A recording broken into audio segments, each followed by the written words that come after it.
দা আমি ওরে নিজে দেখছি, ওটা মুসলিম ছেলের সাথে রিলেশন করে। আরে বারণ করবা নাহলে কিন্তু ওরা মাইরা লাবো।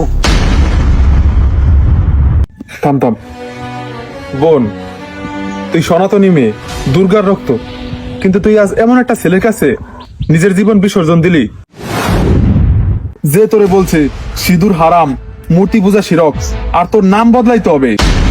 ভালোবাসিস খুব ভালো, কিন্তু প্রেমের নামে যদি নিজের ধর্ম বিক্রি করে দিস তাহলে এটা প্রেম না, লাভ জিহাদ। তুই কি জানোস তোর মা কালীর নামটাও তুই একদিন ভুলে যাবি? ও তোরে ভালোবাসে না, ও চায় তোর ধর্ম কায়রা নিতে। ওর মা বাবা যদি জানে ওরা কিন্তু তোরে গড়ে তুলবে না। ভালোবাসার নামে নিজের ধর্মকে বিসর্জন দিস না বোন। নিজের ধর্মকে ভালো না বেশে কেউ কোনোদিন সুখী হতে পারেনি। আজকাল তো কত মেয়ে ধর্ম পরিবর্তন করছে, তোর কি মনে হয় ওরা সবাই শান্তিতে আছে? কেউ কিন্তু শান্তিতে নাই, ওদের সবাইরই কিন্তু ফ্যামিলি থেকে বের করে দিছে। ফিরে আয় বোন, প্রেম কর, ভালোবাস, কিন্তু নিজের ধর্মকে আগে মর্যাদা দে।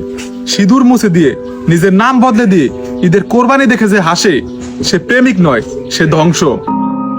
এখনো সময় আছে বোন, ফিরে আয়, কারণ আমার ধর্মের লক্ষ্মী তুই, অন্য ধর্মে নয়। তোর ঠাকুর ঘরে দুর্গা মা বসে আছে, তুই কি জানিস ও বলবে তুই কি করে আমার সামনে দাঁড়াবি যখন তুই আমার নামটাই বদলাই ফেলছস? দাদা, আমার ভুলটা বুঝতে পারছি। আমি আর কখনোই ওর সাথে কথা বলবো না। বোন জানোস না তোরে আমি কত ভালোবাসি। তুই আমাদের হিন্দু ধর্মের ছেলের সাথে রিলেশন কর, আমি নিজে দাঁড়াই থেকে তোদের বিয়ে দেবো।